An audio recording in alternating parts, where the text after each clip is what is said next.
This episode of the Art of Manliness podcast is brought to you by Original Stitch. At originalstitch.com, you're offered an entirely new and modern way to choose your next dress or casual shirt. You go to originalstitch.com and you have over 300 choices on patterns and fabric. You can choose your own, what color you want, if you want stripes, if you want gingham, if you want checkers, whatever you're looking for, you'll find it there. You don't have to go to different stores now to find the pattern that you like. You can get long sleeve shirts, short sleeve shirts. You can even choose a different fabric for the collar or your cuffs if you want to do that as well, if you want to get really fancy. As you're creating your shirt, you'll get a preview and a high-def 3D model as you customize it. And besides styling it, Original Stitch shirts are made to measure. They're your measurements. So no more medium, large, small, extra large, and getting these shirts off the rack that don't really fit you. You are guaranteed a perfect fit with Original Stitch shirts. So right now, if you're interested in trying this out, you can get a $20 off on your first purchase if you go to originalstitch.com and enter in code ARTOFMAN. Again, that's originalstitch.com, code ARTOFMAN for $20 off. And now on to the show. This episode of the Art of Manliness podcast is brought to you by Original Stitch. At originalstitch.com, you're offered an entirely new and modern way to choose your next dress or casual shirt. You go to originalstitch.com and you have over 300 choices on patterns and fabric. You can choose your own, what color you want, if you want stripes, if you want gingham, if you want checkers, whatever you're looking for, you'll find it there. You don't have to go to different stores now to find the pattern that you like. You can get long sleeve shirts, short sleeve shirts. You can even choose a different fabric for the collar or your cuffs if you want to do that as well, if you want to get really fancy. As you're creating your shirt, you'll get a preview and a high-def 3D model as you customize it. And besides styling it, Original Stitch shirts are made to measure. They're your measurements. So no more medium, large, small, extra large, and getting these shirts off the rack that don't really fit you. You are guaranteed a perfect fit with Original Stitch shirts. So right now, if you're interested in trying this out, you can get a $20 off on your first purchase if you go to originalstitch.com and enter in code ARTOFMAN. Again, that's originalstitch.com, code ARTOFMAN for $20 off. And now on to the show.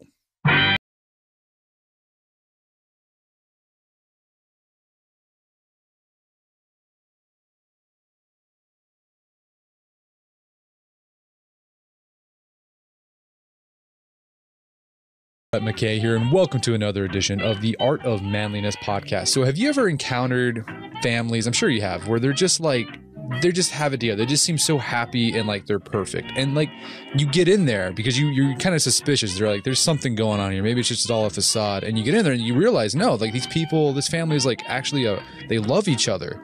They're happy and they enjoy being around each other.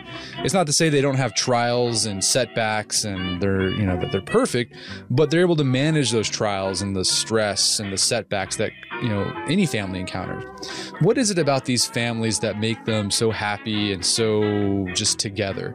Well, our guest today wanted to investigate that question. His name is Bruce Feiler, and he wrote a book called The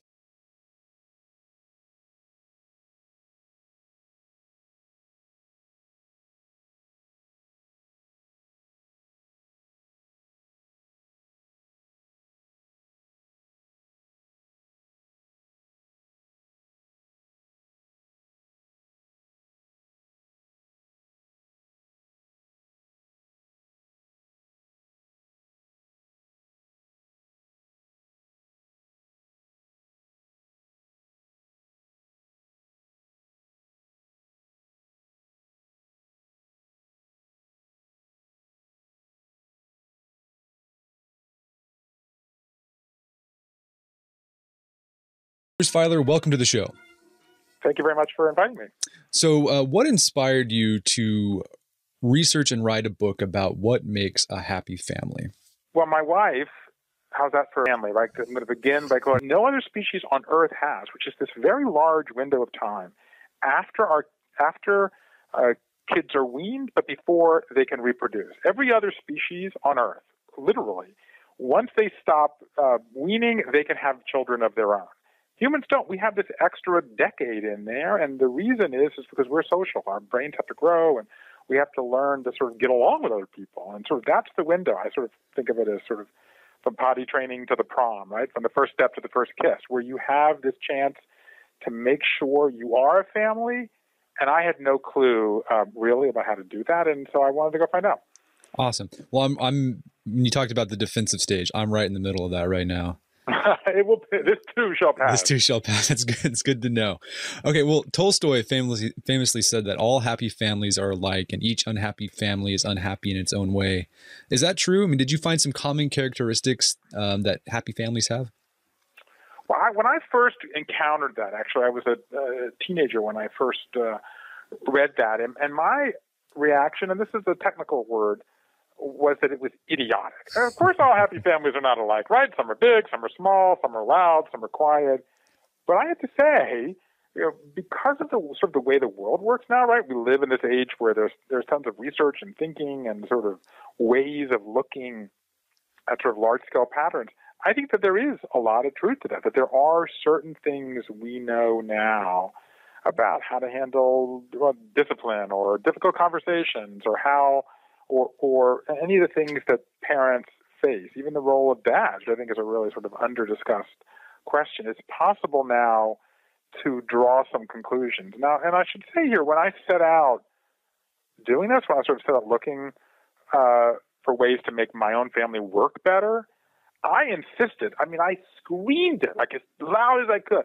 I am not going to take everything that I know and cram it into one of those lists of the 7 things, the 6 or 5 or 10 things you know to how to make your family happier. I don't know about you, and look, I guess on the web we do this a lot now, but I can't stand those lists. I usually disagree with number 7, and I forget number 5, and I think my kids will never go to college.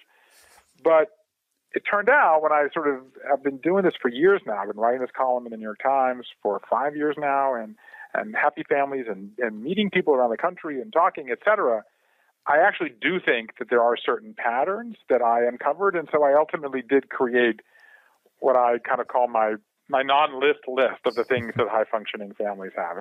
I'm not wagging my finger and saying you must, but these are sort of certain things that do come up over and over again. Okay, well, let's talk about a few of those things that come up over and over again. Some of the things you found that research has shown that helps a family be happy. And what's interesting, a lot of these things come from like places you wouldn't think they would come, like the world of business. So that one thing I thought was just fascinating was this idea of applying agile development to your family.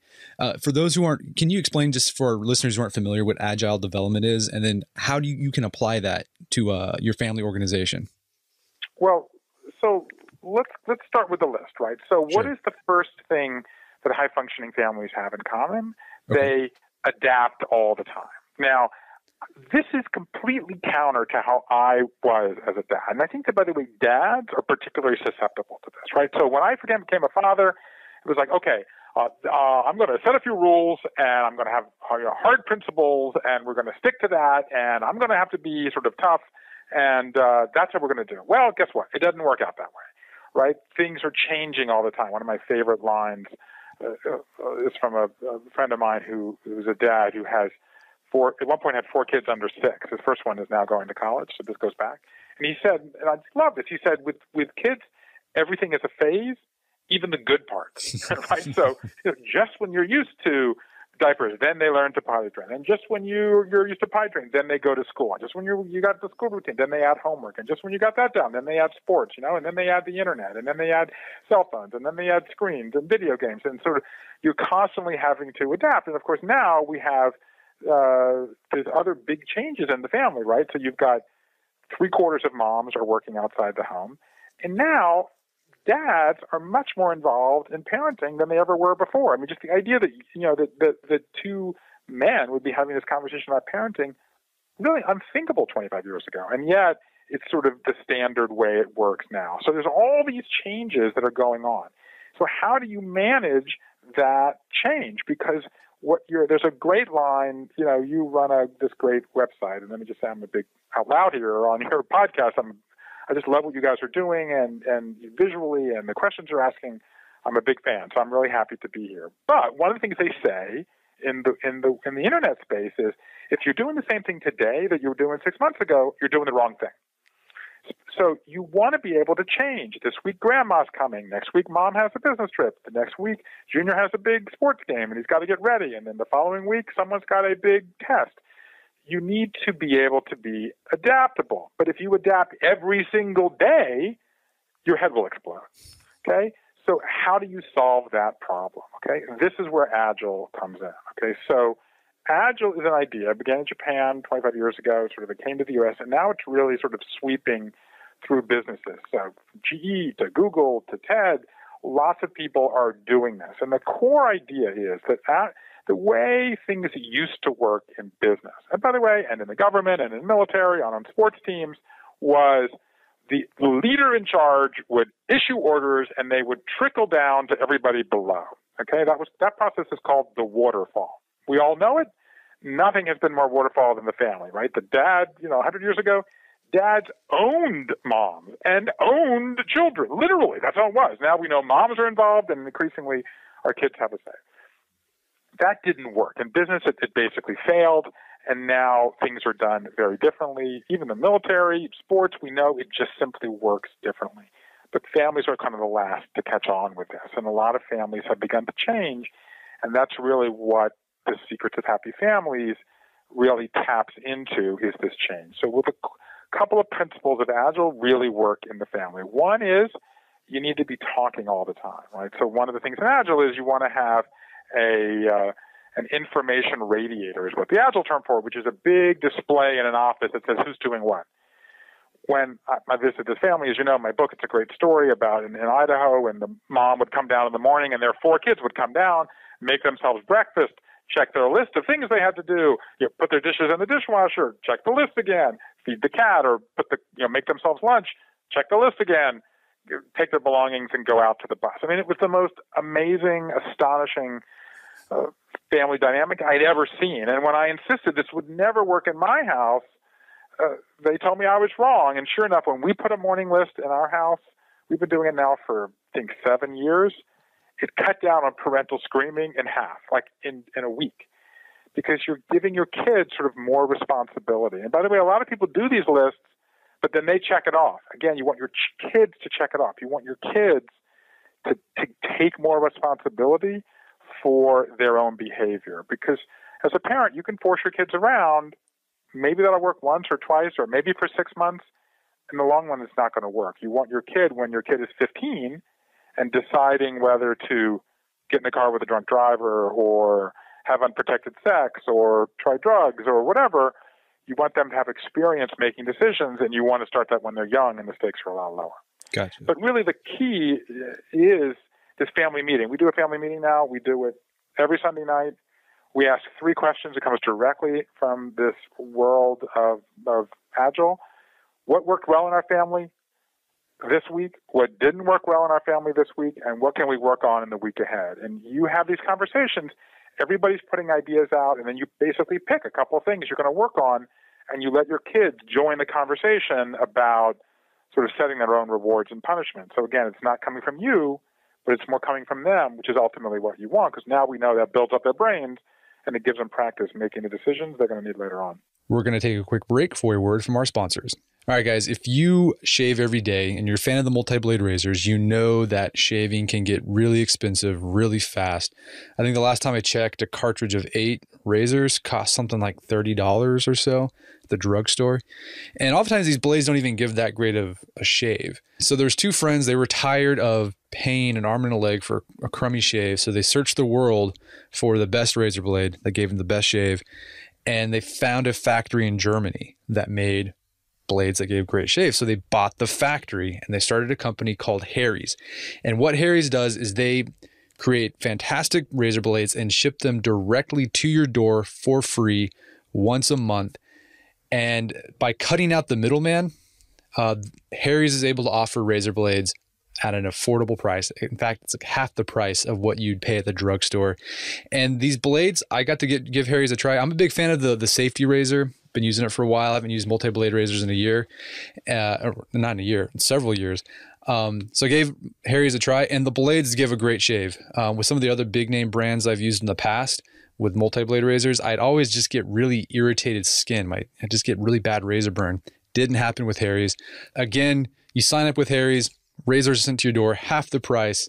They got a starter set right now. You pay $15. You get a razor, moisturizing shave cream, and 3 razor blades. Also, yeah, shipping's free. You don't have to like go to the store anymore and like ask the drug or the clerk to get the key for that plexiglass case where they keep all the razor blades. You just get the razor blades to your door for free. So right now we got a deal going on. If you go to harrys.com, we'll give you $5 off when you type in coupon code manliness with your first purchase.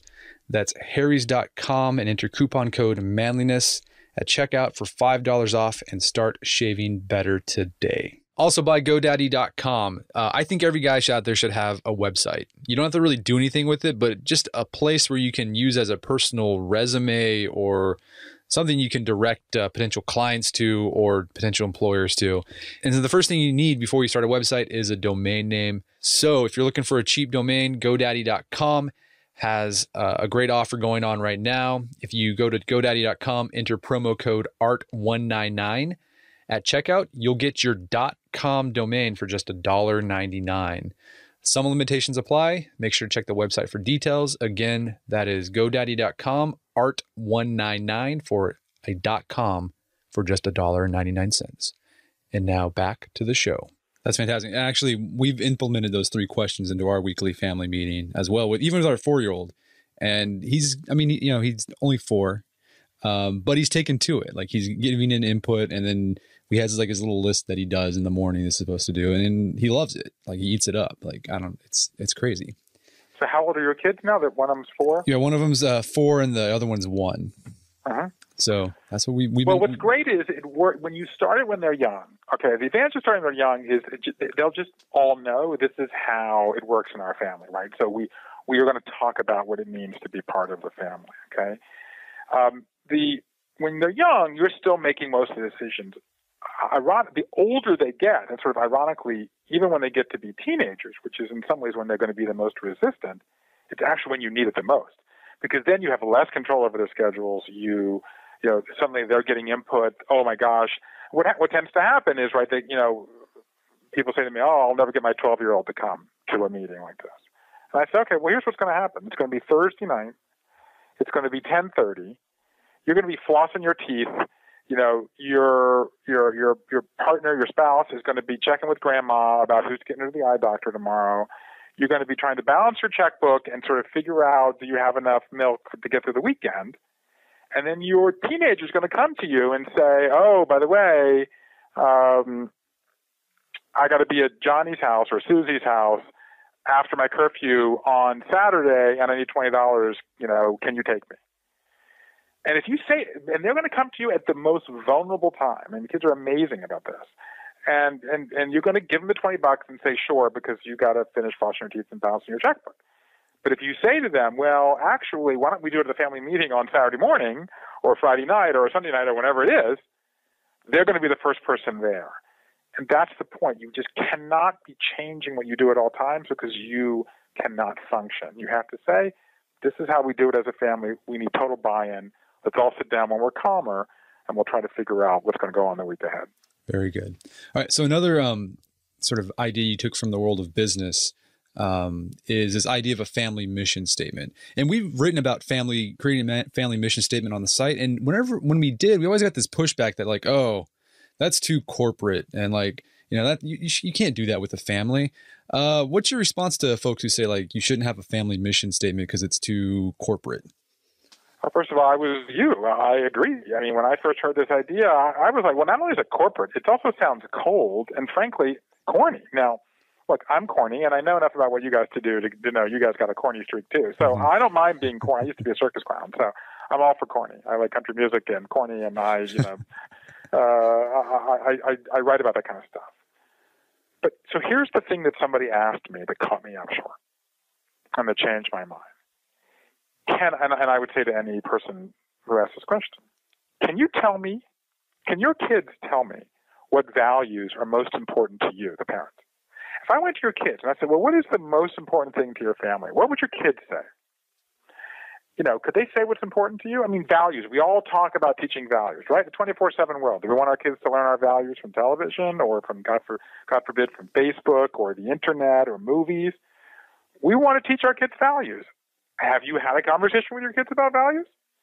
Or are you expecting them to somehow divine it or to sort of by osmosis to kind of just figure it out?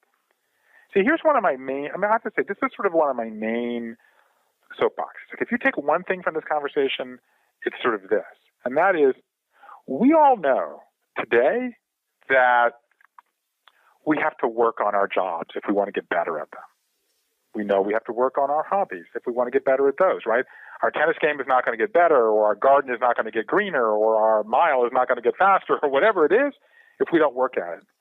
We also know we have to work on our bodies. I mean, gosh knows, in the man space, right? Sort of taking care of your body, so much bigger now than that was even 15 years ago.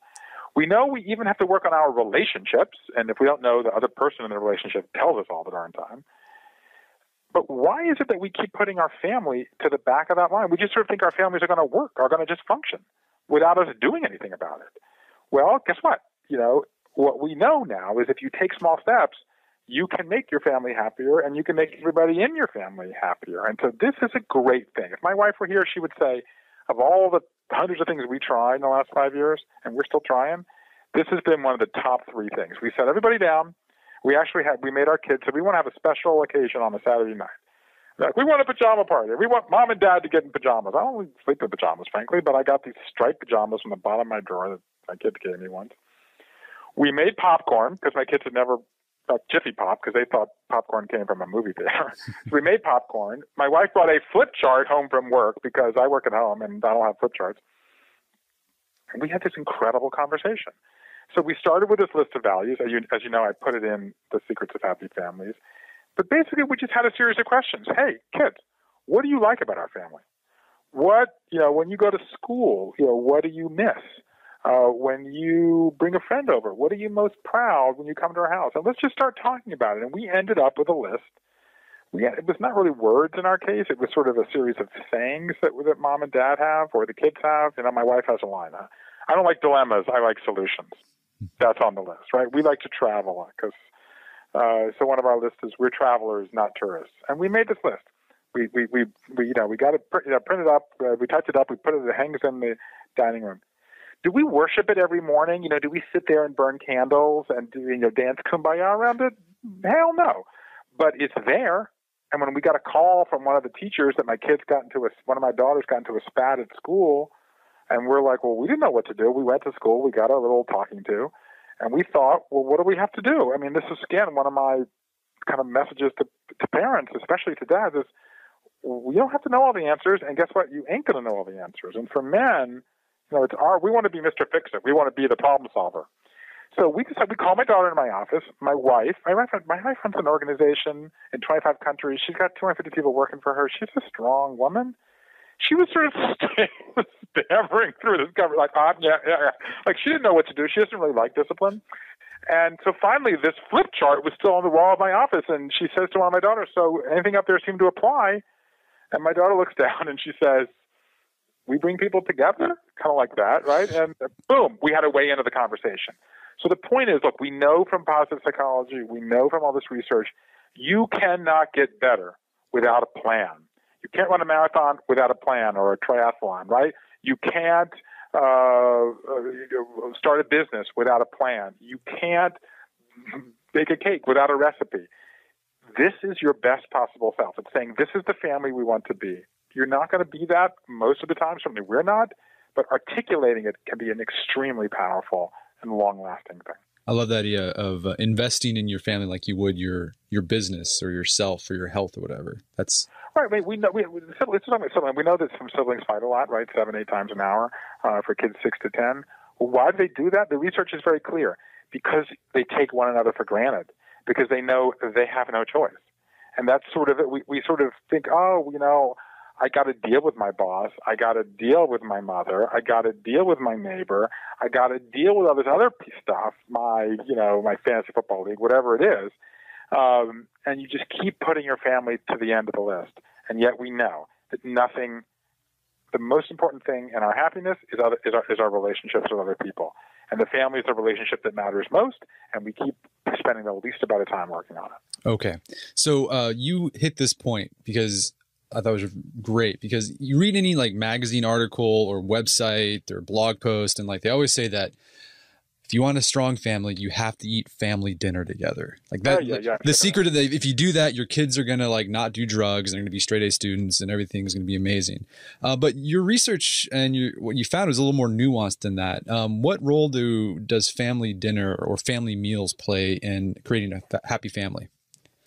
Okay, so nothing has been more studied than family dinner. Right? Tens of thousands have been videotaped, audio taped, logged, analyzed. Every and like has been counted and parsed. And this is what we know. There's only 10 minutes of productive conversation in any mealtime. The rest is taken up with take your elbows off the table and pass the ketchup. Now, that has value and that's important. But the main message here is that the 10 minutes, that the family time is what's important. If you can do it at a mealtime, fantastic. Congratulations. Give yourself a pat on the back. Go sit down and have family meals. But it doesn't work in many of our schedules, particularly when kids are young. When my kids were young, we used to have them. They used to have to go to bed at 7, right, or 7:30, and my wife didn't even get home till 6:30. So they had to be bathed in bed, or it didn't work. So it just simply doesn't work. Americans rank 33 out of 35 countries on a UN study of families that do this, okay? A third of us simply are not doing it. You don't have to kill yourself and say, confine yourself to doom if you can't. The point is, find time to have the family time. I interviewed a chef. He works at night. He's never home at dinner. So we said, you know what? Family breakfast is going to be my thing. You can have a family snack at 8:30 if your kids are older after they come home from sports practice. Even one meal a week can be effective. The point is, you can do it at a carpool. You can do it around a game. It's the family time and the connection that matters. Where you do it is not the most important thing. Okay. So we're big fans of the Go Ruck Challenge around here. I've done 3 of them. Really? We've done giveaways with them, and we love them. And you have a chapter about how Go Ruck challenges can help create a happy family. How can Go Ruck challenges create a happy family? So let's go back to my non-list list, right? Sure. So number 1 is adapt all the time, and we talked a little bit about that. Number 2 is talk a lot, okay? And so talk a lot, not just difficult conversations, as you know, in Secrets of Happy Families, I have a bunch of chapters on this, but talk about what it means to be part of a family, okay? So talk about your family mission statement, talk about your family history, talk at mealtime or carpool time or whatever it is.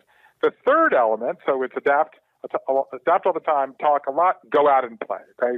If you focus on the positive memories, it'll make all those difficult times much easier to bear. So I went looking for how can we make family reunions and family activities and joint family time, especially in multiple generations, work. And so the military has a lot of ideas there, and that's what brought me to GoRuck. So what GoRuck is, for those of you who don't know, is it's a sort of extreme sport, CrossFit sort of group bonding experience. Many of them take place overnight, and you take whatever it is, 15 to 30 people, and you put them through an intense bonding experience, and you tax them very physically. The one I did was I did it in New York. In New York, it was the night before 9/11.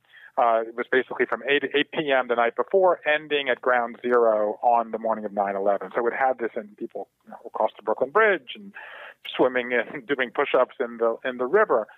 But GoRuck, obviously there's Tough Mudder, there's any number of these sort of other extreme elements out there, and you don't even have to do that. What I like is the idea of working together, and I think that, for example, the way we do this in our family is we have 2 different families, right? There's my wife's family, and when we get together with them, they like games and sports. So we do this sort of extreme sports thing with the kids. It's sort of like they meet on Cape Cod. We call it the Cape House Challenge, and it's sort of like a little color war or Olympics style thing where the kids compete on teams, and it gets people from different families working together.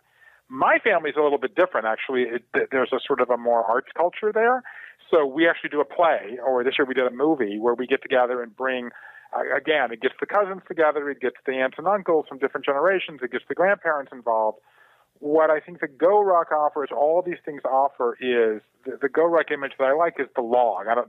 You said you've done 3. I don't know if you've had logs in yours, but the idea that halfway through you find a big obstacle. It might be a TV, it might be a bed, it might be a log, and then the entire group, you can't move the log from point A to point L, wherever they make you take it, for 90 minutes unless you swap, come up with a plan, come up with a way of working together. You need a log. You need a common enemy that will bond people together, and you do that on your family vacation, you'll make the connections that you're lacking during the rest of the year, and it will get people over from fighting of, oh, you like breakfast early, and you like Bessic Lane, and you left the wet towels in the bathroom. This kind of an extreme thing will create the positive memories that can last you for a long time. Fantastic. So you've mentioned 3 things on your list. There's 6, right? So there's talk all the time. No, there's only 3. I mean, those are the 3. Okay. There's subsets, but there's 3 big ones. Those are the 3 things. So it's adapt all the time, talk a lot, and get out and play. Yep, get out and play. Go out and play. Awesome. Well, Bruce, our time is running up. This has been a fantastic conversation. Where can people go to find out more about your work?